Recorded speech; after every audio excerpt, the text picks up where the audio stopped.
Kobe asked him for tips on his jump shot. Kobe scored 33 points that game against his boyhood idol. Michael scored 36 and won the game too. Please welcome Michael Jordan.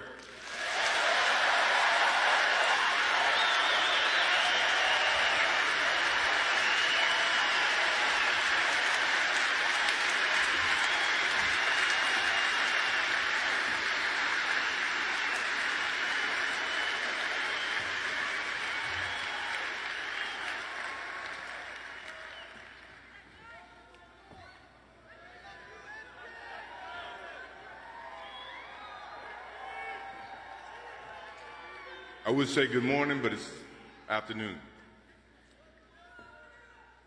I'm grateful to Vanessa and the Bryant family for the opportunity to speak today.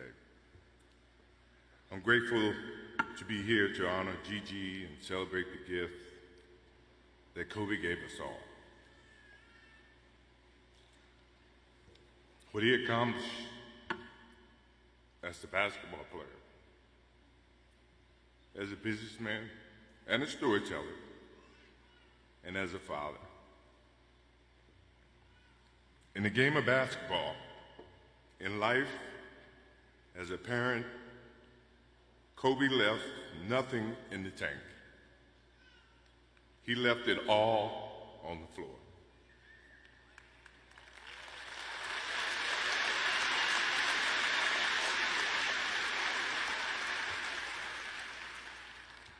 Maybe it surprised people that Kobe and I were very close friends, but we were very close friends.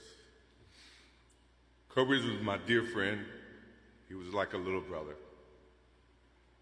Everyone always wanted to talk about the comparisons between he and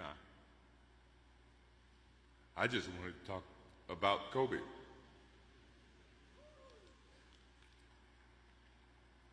You know, all of us have brothers and sisters, little brothers, little sisters who, for whatever reason, always tend to get in your stuff,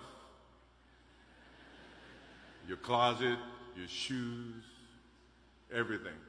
It was a nuisance, if I can say that word. But that nuisance turned into love over a period of time, just because the admiration that they had for you as big brothers or big sisters.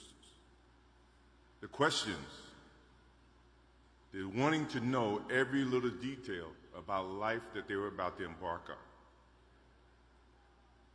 He used to call me, text me, 11:30, 2:30, 3 o'clock in the morning, talking about post-up moves, footwork, and sometimes the triangle. At first, it was an aggravation.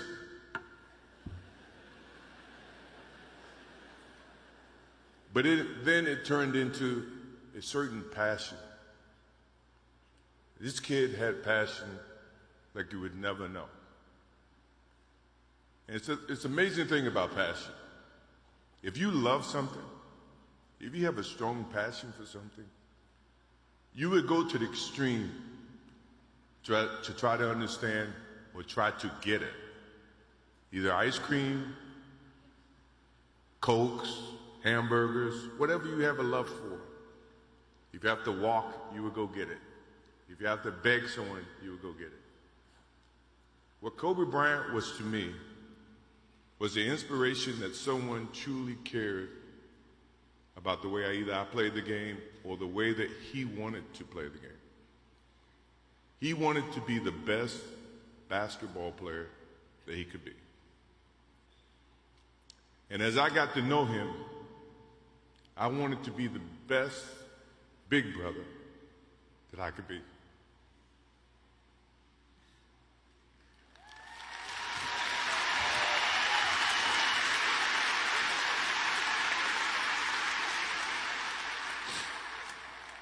To do that, you had to put up with the aggravation, the late night calls, or the dumb questions. I took great pride as I got to know Kobe Bryant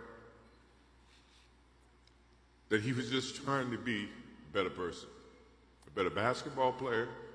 We talked about business. We talked about family. We talked about everything.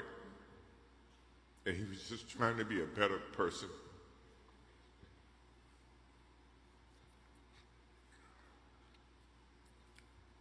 Now he's got me. I'll have to look at another crime meme for the next.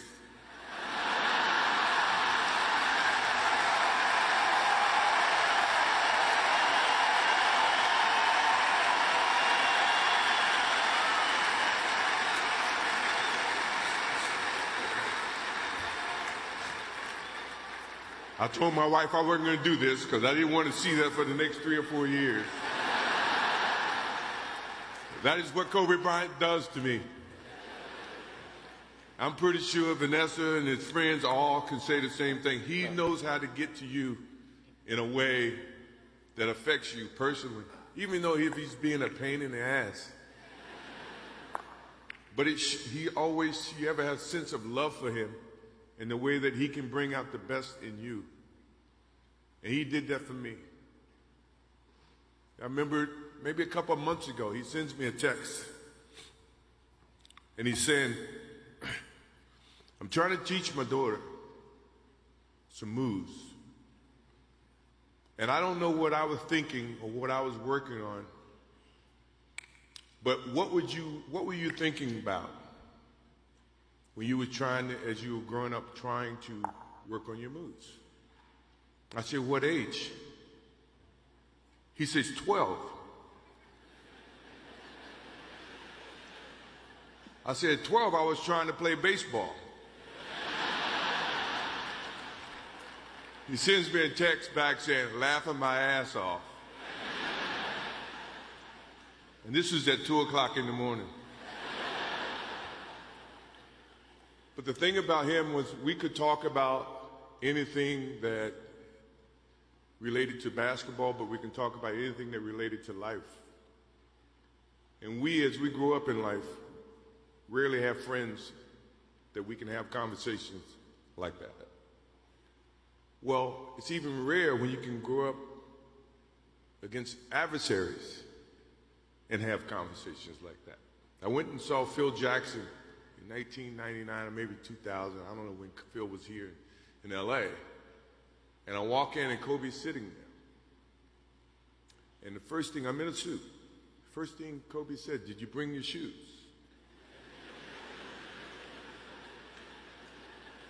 No, I wasn't thinking about playing. But his attitude to compete and play against someone he felt like he could enhance and improve his game. To me, that's what I loved about the kid. Absolutely loved about the kid. No matter where he saw me, it was a challenge. And I admired him because his passion, you rarely see someone who's looking and trying to improve each and every day, not just in sports, but as a parent, as a husband. I am inspired by what he's done and what he shared with Vanessa and what he's shared with his kids. I have a daughter who is 30 I became a grandparent. And I have 2 twins. I have twins at 6.